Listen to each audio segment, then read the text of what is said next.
नमस्कार दोस्तों, स्वागत है आपका अपने YouTube चैनल विजय की ओर पर। तो दोस्तों, आज अपने स्टार्ट करने वाले हैं कुछ इम्पोर्टेंट फैक्ट्स जो अपने कंप्यूटर से संबंधित हैं। तो एक एक करके एक एक फैक्ट अपने चेक करते हैं क्या क्या है। देखो, तो सबसे पहले कुछ इंटरेस्टिंग फैक्ट है।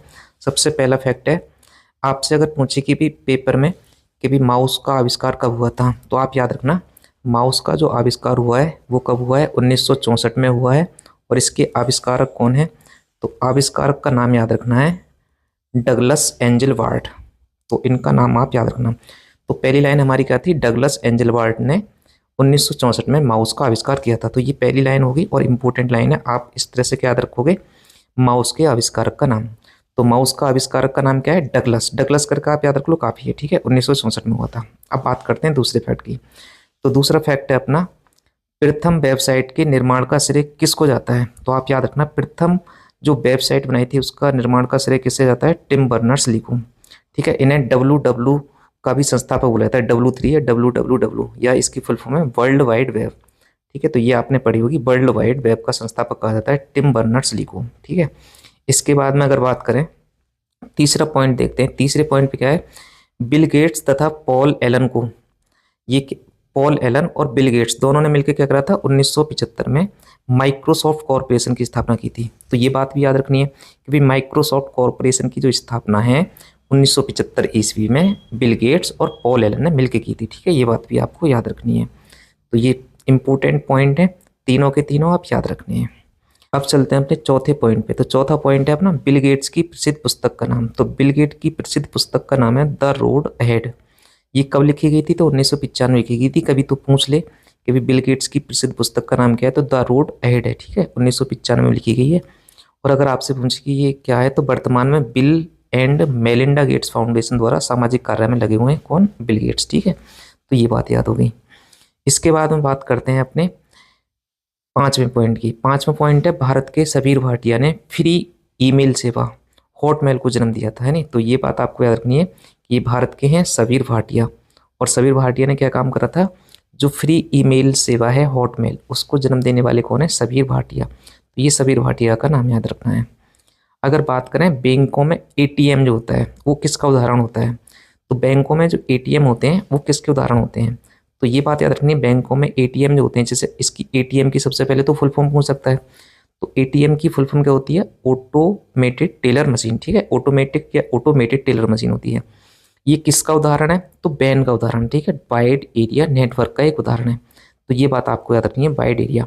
जैसे एक होता है लोकल एरिया नेटवर्क, मैन होता है मेट्रोपॉलिटन एरिया नेटवर्क।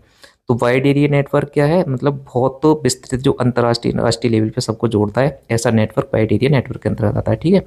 इसकी रेंज काफ़ी होती है, मतलब नेशनल लेवल इंटरनेशनल लेवल पे इसको मतलब बैन को लगाया जाता है।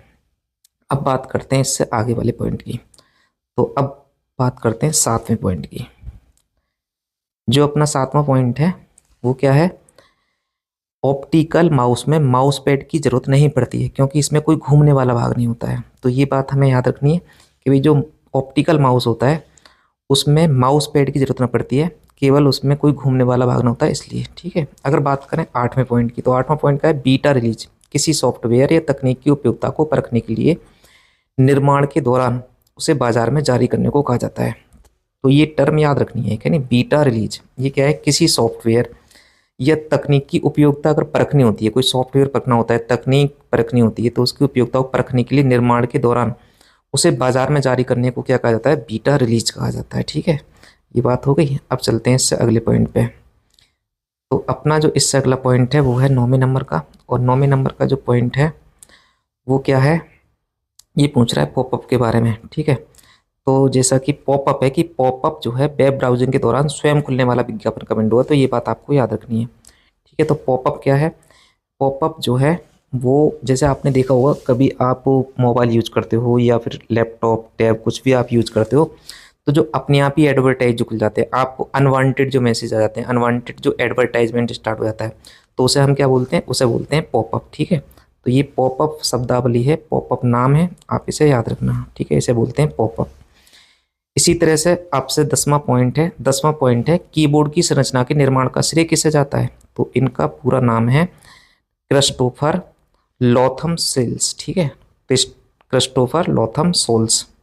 तो ये नाम आप याद रखना, क्रिस्टोफर लोथम सोल्स, या फिर ऐसे याद रखना की फॉर कीबोर्ड और की फॉर ही क्या है, क्रिस्टोफर। ठीक है, का फॉर कीबोर्ड और का फॉर क्रिस्टोफर। तो क्रिस्टोफर और कीबोर्ड दोनों के मतलब सेम उच्चारण से स्टार्ट होने, तो आप याद हो जाएगा आराम से। तो कीबोर्ड की मतलब संरचना का निर्माण या कीबोर्ड का आविष्कारक अगर पेपर में आए तो आप किसे बताओगे, क्रिस्टोफर को बता दोगे। ठीक है, चलिए इससे अगले पॉइंट की अगर बात करें तो जो 11वां पॉइंट है अपना वो है डिजिटल कॉम्पैक्ट डिस्क का आविष्कार किसने किया था। तो डिजिटल कॉम्पैक्ट डिस्क का आविष्कार 1965 में जेम्स रसेल के द्वारा किया गया था।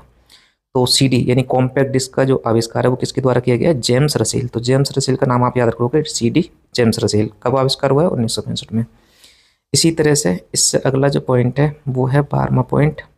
तो 12वें अगर पॉइंट की बात करें तो 12वें पॉइंट में क्या है, ये है अपना बॉब नोई तथा गार्डन मूरे ने सम्मिलित रूप से इंटेल नामक कंपनी की स्थापना की थी।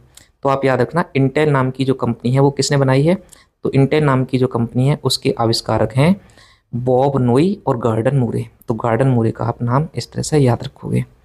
बात करें इसी तरह से 13वें अपने पॉइंट की, तो जो 13वां पॉइंट है वो है मोटोरोला से संबंधित। तो मोटोरोला ने आपसे पूछा कि मोटोरोला के डॉक्टर मार्टिन कूपर ने जो पहला मोबाइल फ़ोन जो आविष्कार किया था वो किसने किया था, तो मोटोरोला का फ़ोन था, ये बात तो याद रखनी है। दूसरा किसने आविष्कार किया था, तो मार्टिन कूपर ने किया था, है नहीं। तो सबसे पहला जो बनने वाला मोबाइल है, मोबाइल फ़ोन के जो आविष्कारक हैं वो कौन है, मार्टिन कूपर है। ठीक है, सबसे पहला मोबाइल फ़ोन ही माना जाता है मार्टिन कूपर ने जो बनाया था, और वो किस कंपनी का था, तो मोटोरोला कंपनी का था। ठीक है, याद हो गया। इसके बाद में अगर बात करें कि भी आपसे पूछने लगे कि भी कैलकुलेटर में और कंप्यूटर में क्या अंतर होता है, तो ये अपना 14वां पॉइंट है, कैलकुलेटर और कंप्यूटर में क्या अंतर होता है।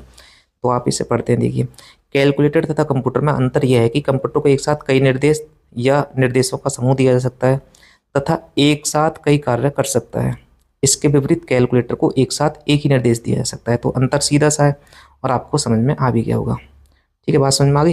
यानी कि कैलकुलेटर अगर है तो कैलकुलेटर को केवल एक बार में एक ही निर्देश दे सकते हैं, और जो कंप्यूटर होता है उसे एक बार में कई निर्देश दिए जा सकते हैं, निर्देशों का समूह दिया जा सकता है। तो ये छोटा सा अंतर है जो आपको याद रखना है। ठीक है, इसी तरह से अगर बात करें हम अपने 15वें पॉइंट की, तो जो 15वां पॉइंट है वो है आईसी से संबंधित। ठीक है, तो आईसी से संबंधित है ये वाला 15वां पॉइंट। प्रथम व्यावसायिक इंटीग्रेटेड चिप का निर्माण फेयर चाइल्ड सेमीकंडक्टर कॉरपोरेशन ने 1961 में किया था। ठीक है, तो ये बात आपको थोड़ी सी याद रखनी है यहाँ पे कि भाई आपसे पूछ रहा है कि प्रथम व्यावसायिक इंटीग्रेटेड चिप का जो निर्माण था वो किसने किया था, तो आप याद रखोगे किसने किया था इसका निर्माण, सेमीकंडक्टर कॉरपोरेशन। ठीक है, semiconductor fair child semiconductor corporation. ठीक है, इसे याद रख लेना। एक बात और याद रख लेना आप साथ में कि भी जो आईसी के जो आविष्कारक माने जाते हैं, आईसी के जो आविष्कार, जो आईसी का प्रयोग जो हुआ था वो थर्ड जनरेशन के कंप्यूटर जो थे उनमें आईसी का प्रयोग बहुत बड़े स्तर पे किया गया था। तो आप याद रखना है आईसी। तो आईसी का जो आविष्कार था वो वैसे किसने किया था, तो आप याद रखना जैक किल्बी। तो किल्बी साहब का नाम आता है आईसी के आविष्कार में।